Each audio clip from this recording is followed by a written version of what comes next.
Every map of the world you have ever seen is missing a continent. It didn't disappear, it didn't sink, it was there the whole time. In fragments, on the maps, in the rock samples, in the crustal thickness measurements that kept coming back wrong. The pieces were real. What was missing was someone willing to say, these pieces belong to one thing, and that thing is a continent. That didn't happen until 2017. This is the story of the 8th continent, and why it took 375 years to notice it was there. December 13th, 1642. Somewhere around 42 degrees south in the Pacific. A Dutch navigator named Abel Tasman has been at sea for 4 months.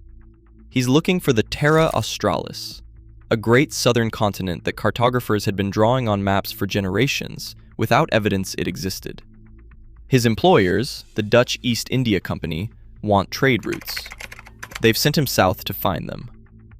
A lookout sights land. A large land, uplifted high. Tasman writes it in his journal, charts the coastline, the first European line drawn along these shores, and sails north along it for 3 weeks. He loses 4 men to a violent encounter on shore, and leaves without landing on the coast itself. He names it Statenland. He thinks it might be the edge of the great southern continent he was sent to find. He was wrong about what it was. He was right that it was the edge of something. Beneath the waters surrounding that coastline, extending hundreds of kilometers to the north, the east, and the south, lay a vast region of continental crust. The thick, geologically distinct material that on land we call a continent. About 4.9 million square kilometers of it, roughly 94 to 95% underwater. Tasman had traced one exposed edge. He sailed away. The pieces went back to being just pieces. The reason the pieces stayed pieces for so long has nothing to do with negligence. It has to do with framework. For most of the history of cartography and geology, the Southwest Pacific was understood as ocean with islands, isolated landmasses in a vast sea. New Zealand, New Caledonia, scattered archipelagos. The assumption was oceanic crust, the standard thin material of seafloors everywhere. Geologists kept finding things that didn't fit. The rocks were wrong.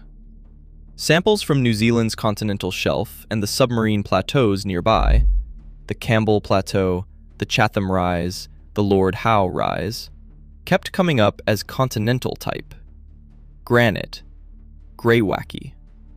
The crustal thickness was wrong too. Between 10 and 40 kilometers in places, far thicker than oceanic material. These weren't oceanic features.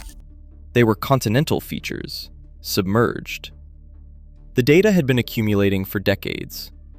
Nobody had asked what it added up to. That question finally got a name in 1995. Bruce Lyondike was a geophysicist at the University of California, Santa Barbara. He wasn't the first to notice the anomalies, but in a 1995 paper, he proposed something that seems obvious in retrospect. Give the whole pattern a name. He called it Zealandia. New Zealand, New Caledonia, and the associated submarine plateaus weren't isolated fragments. They were pieces of one thing, a collective geological entity that deserved a collective name. The naming matters more than it sounds. Before Zealandia had a name, there was no framework for asking whether it was a continent. You can't argue about the status of something that doesn't have a word yet. Lyondike gave the question a word, and once the question had a word, geologists could start testing it properly. The testing took another 22 years. If you're the kind of person who wants the version underneath the version everyone already knows, subscribe. This channel exists for exactly that. Now, the paper that changed everything. Nick Mortimer had been working on the geology of New Zealand and the Southwest Pacific for years when he started pulling together the continent case. Methodical rather than dramatic, accumulating evidence across multiple research projects, building the argument layer by layer until 2017 when he led a team of 11 scientists in publishing a 41-page paper in GSA Today, the Journal of the Geological Society of America. The title? Zealandia, Earth's Hidden Continent. The argument was specific. To qualify as a continent, a landmass needs to meet certain geological criteria: elevation relative to surrounding ocean floor, distinctive geology, crust thick enough to distinguish it from oceanic material, large enough area to qualify as a major entity rather than a continental fragment. Zealandia met every criterion. The response from the broader geological community wasn't resistance, it was closer to recognition, the kind that follows from evidence that had been accumulating for decades, finally being assembled into one place. Nature ran a piece the same week. Science Press picked it up globally. And yet, there is no formal international body that ratifies continents. No vote, no ratification process. No moment at which the eighth continent becomes official.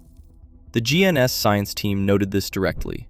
They hoped Zealandia would eventually appear on general world maps and in school curricula, but that would take time. Most world maps still show 7 continents. Most geography classrooms still teach 7. The geological community has accepted Zealandia. The textbooks haven't caught up. The paper was published. The maps weren't redrawn. In 2023, GNS Science announced that Zealandia had become the first continent ever to be completely mapped to its underwater edges. Every other continent on Earth has submarine shelves that remain largely unmapped. Gray areas on geological charts, terra incognita below the waterline.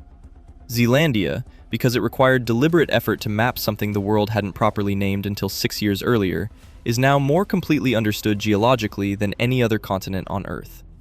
The mapping revealed a giant volcanic region that had ignited along the edge of the Gondwana supercontinent between 160 million years ago as Zealandia tore away. For tens of millions of years, molten magma flooded out of cracks and fissures as the continent stretched and thinned. Mortimer's phrase, "It stretched like pizza dough." A continent's violent birth, written in magnetic signatures on a seafloor that humanity spent 3 centuries sailing over without asking what was underneath. Here's the honest version of why this story belongs on this channel. There's no villain here, no establishment actively resisting a correct answer. The failure is quieter and in some ways stranger. A continent-sized thing was invisible. The question simply wasn't being asked. The framework for seeing the whole didn't exist, and nobody noticed it was missing.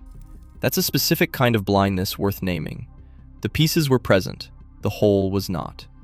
The question, what do these pieces belong to, waited 375 years for someone to ask it seriously. Even now, the answer hasn't fully propagated. The continent exists. The maps haven't caught up. The classrooms still say 7. The 8th continent has been confirmed, completely mapped, and is still missing from most of the world's geography lessons. Tasman traced the edge in 1642 and sailed away. Cook mapped it more thoroughly a century later. Geologists spent the 20th century finding continental rocks under the Pacific and noting the anomaly without assembling it. Lyondike named the pattern in 1995. Mortimer made the case in 2017. GNS Science completed the map in 2023. Each one got slightly closer to seeing the whole.